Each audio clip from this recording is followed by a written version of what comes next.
Una noche, como cualquier otra, Victoria se encontraba en su cama durmiendo. Se había desvelado haciendo tarea y por el cansancio olvidó cerrar la ventana de su habitación. El reloj marcaba las 3 de la mañana. Una fuerte brisa entró por la ventana, provocando escalofríos en la joven. Pero era más su cansancio, así que prefirió cubrirse el rostro con las cobijas, a pararse y cerrar la ventana.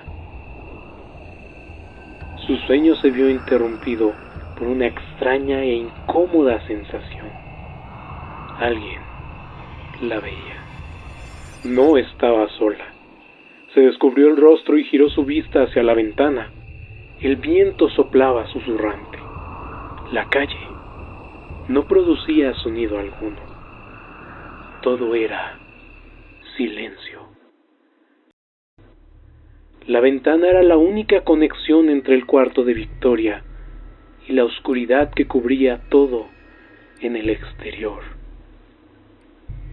En cuclillas sobre el marco de la ventana, alegre de recibir la mirada de la joven, estaba una extraña criatura.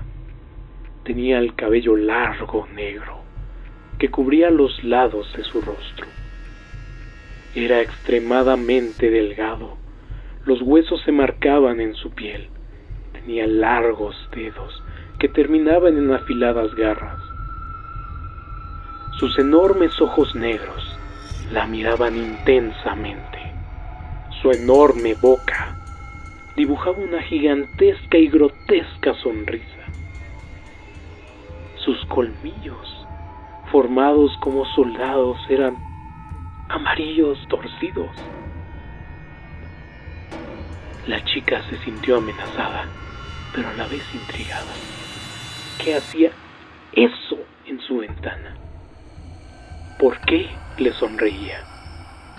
Se sentó en la cama, pero la criatura no dejaba de mirarla, sonriéndole.